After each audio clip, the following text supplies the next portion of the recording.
सोमपुर गांव के पास एक घना जंगल था और वहां संत महाराज रहते थे। संत बड़े ही ज्ञानी थे और हमेशा भगवान के चिंतन में लगे रहते थे। और उनके कुछ शिष्य भी थे। अर्जुन, आदित्य, राधे, ये तीन शिष्य बड़े बुद्धिमान थे क्योंकि ये गुरुजी की सभी आज्ञा का पालन करते थे। और ये तीनों शिष्यों की आपस में घनी मित्रता थी। लेकिन एक शिष्य जिसका नाम शिशुपाल था, वो अर्जुन, आदित्य और राधे से जलता था क्योंकि ये गुरुजी के प्रिय शिष्य थे और उसे ये अच्छा नहीं लगता था। शिशुपाल का मन न तो गुरुजी के सत्संग में लगता और न ही आज्ञा का पालन करता। बस दिन भर यही सोचता कि इनकी मित्रता कैसे तोड़ी जाए। लेकिन शिशुपाल सबको ऐसा दिखाता कि ये उनका मित्र है, लेकिन अंदर से द्वेष रखता। एक दिन गुरुजी ने अपने शिष्यों की परीक्षा लेने का निर्णय किया। आज मैं तुम सबसे प्रश्न पूछूंगा, तो तुम्हें मेरे 3 प्रश्न के उत्तर देने होंगे। पहला प्रश्न ये कि दिव्य ध्वनि जो दुख को हरती वीर प्रभु के मुख से खिड़ती, प्रथम देशना सबने पाई, तिथि कौन सी बताओ भाई। लेकिन इसका उत्तर कोई शिष्य नहीं दे पा रहा था। गुरुजी भी सोच में पड़ गए। क्या इसका उत्तर मेरे किसी शिष्य को नहीं पता? तभी आदित्य बोला। गुरुजी, इसका उत्तर श्रावण कृष्ण प्रतिपदा है। गुरुजी ने कहा, मैं तुमसे बहुत प्रसन्न हूँ। अब मेरी दूसरे प्रश्न का उत्तर दो। देखो कितनी सुंदर काया, कामदेव भी है शर्माया। वर्ण कौन सा कौन बताए, महावीर सा रूप है पाए। स्वर्ण। राधे ने ऐसा उत्तर दिया और गुरुजी बहुत प्रसन्न हुए। अब मेरे आखिरी सवाल का जवाब दो। देव देवियाँ स्वर्ग से आते, क्षीर सिंधु का जल लाते। प्रभु अभिषेक कहाँ बे कराएं, वीर प्रभु जी खुशी मनाएं। गुरुजी, इसका उत्तर वह सुमेरु पर्वत है। गुरुजी बहुत प्रसन्न हुए अपने प्रिय शिष्यों की बुद्धिमत्ता देखकर। लेकिन शिशुपाल गुरुजी को उन पर प्रसन्न होते हुए देखकर मन ही मन और जलने लगा और उसे अब रहा नहीं जा रहा था। तो उसने मन में एक विचार आया। क्यों ना इनको एक दूसरे के खिलाफ भड़का दिया जाए, इससे इनकी दोस्ती भी टूट जाएगी। गुरुजी भी इनको आश्रम से निकाल देंगे। तो उसने ऐसा ही करने का फैसला लिया। एक दिन उसने तीनों को एक दूसरे के खिलाफ भड़काना शुरू कर दिया और वो तीनों बुद्धिमान थे। लेकिन शिशुपाल की बात सुनकर तीनों के मन में अहंकार का जन्म हो गया। अब तीनों एक दूसरे के सामने तो पहले जैसा ही व्यवहार करते, लेकिन अंदर एक दूसरे के खिलाफ द्वेष पलने लगा। ऐसे ही कुछ दिन बीत गए और अब उनके व्यवहार में भी खटास देखने को मिलने लगी थी। अब तीनों एक दूसरे से हर एक कार्य में प्रतिस्पर्धा करने लगे थे और अब जब भी गुरुजी परीक्षा लेते तो उनके मन में द्वेष आने लगा कि कहीं पहले वो उत्तर न दे दे। और अब उनके उत्तर में वो बात नहीं रह गई थी। अब वो एक दूसरे से प्रतिस्पर्धा करने लगे थे और अब वह गुरुजी की आज्ञा का पालन भी नहीं करते थे। गुरुजी ये सब देख रहे थे। वह गुरुजी बहुत ज्ञानी थे। उन्हें पता था कि अब इन्हें बोलकर समझाने से कोई फायदा नहीं होगा। और ऐसे ही कुछ दिन बीत गए। एक दिन गुरुजी के पास उनके राज्य का राजा आया और गुरुजी के सामने हाथ जोड़कर दुखी स्वर में बोला।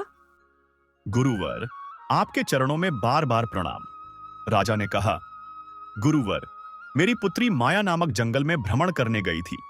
तभी उसका हार उसके गले से गायब हो गया। और गुरुवर, ये वही जंगल है जहां हमारे राज्य का सबसे भयंकर दानव निवास करता है। इसलिए मेरे सैनिक भी वहां जाने से डरते हैं। और अगर ये हार मेरी पुत्री के गले में 3 दिनों के अंदर नहीं पहनाया गया तो वह मृत्यु को प्राप्त हो जाएगी।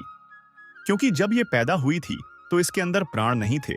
तब एक संत आए थे और हमने उनसे विनती की थी, तो उन्होंने एक हार दिया और कहा कि ये हार उसके गले में जब तक होगा उसकी मृत्यु नहीं होगी। लेकिन ये हार 3 दिन से ज्यादा कभी उसके गले से अलग रहा तो उसकी मृत्यु हो जाएगी। गुरुवर, अब आप ही मेरी पुत्री के प्राण बचा सकते हैं। अब केवल 2 दिवस बाकी हैं। गुरुजी ने कहा, ठीक है राजन, मेरे प्रिय 3 शिष्य उस जंगल में जाएंगे और तुम्हारी बेटी का हार लेके आएंगे। गुरुजी की बात सुनकर राजा के मन में अब कुछ संतोष आया और अपने महल को चल दिया। अब गुरुजी ने अपने प्रिय 3 शिष्यों को बुलाया और सारी बात बताई। तीनों शिष्य जंगल की ओर चल दिए। तीनों एक दूसरे से ईर्ष्या रखने लगे थे और सबके मन में यही था कि राजकुमारी का हार मैं ही ढूंढूंगा। ऐसे ही उन्हें कुछ समय बीत गया और जंगल में चलते चलते उन्हें 3 रास्ते दिखे। आदित्य के मन में यह विचार आया, क्यों ना इनको दूसरे रास्ते पर जाने को बोलूं, जिससे ये हार ना ला पाए और मैं राजकुमारी का हार ले आऊं। आदित्य ने यह विचार सबको बताया और उन दोनों के मन में भी यही विचार था, इसलिए उन्होंने हाँ कहा और तीनों अलग अलग रास्ते पर चल पड़े।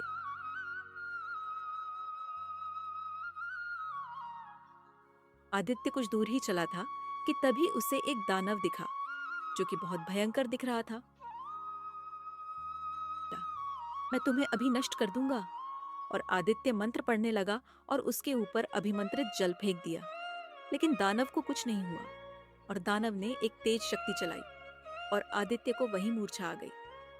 कुछ देर बाद राधे भी वहीं आया, उसे भी वहीं दानव मिला और उसने भी अभिमंत्रित जल उस पर फेंका, पर उसे कुछ नहीं हुआ और दानव ने उसे भी मूर्छित कर दिया।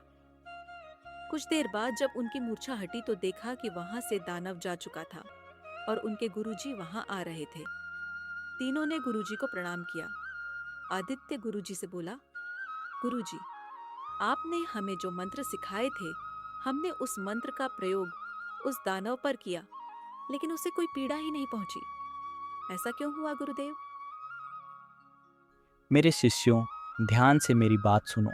शक्ति पर अहंकार आ जाता है और उसमें वशीभूत होकर किसी का बुरा करने का सोचता है, तब उसकी शक्ति क्षीण जाती है, यानी कम हो जाती है। इसका एक कारण यह भी होता है कि वह दूसरे से श्रेष्ठ बनने के चक्कर में उसे हराने का सोचता है और जो एकाग्रता अपने कार्य में लानी चाहिए वह नहीं ला पाता। मेरी बात फिर ध्यान से सुनो। अब तुम्हें आगे पश्चिम की दिशा की ओर जाना है। वहाँ तुम्हें एक गुफा मिलेगी और वहाँ एक दानव मिलेगा, लेकिन वह एक इंसान के रूप में होगा। वह तुमसे पहेली पूछेगा तो तुम्हें उसकी पहेलियों का जवाब देना होगा। उसके बाद वो दानव रूप में आ जाएगा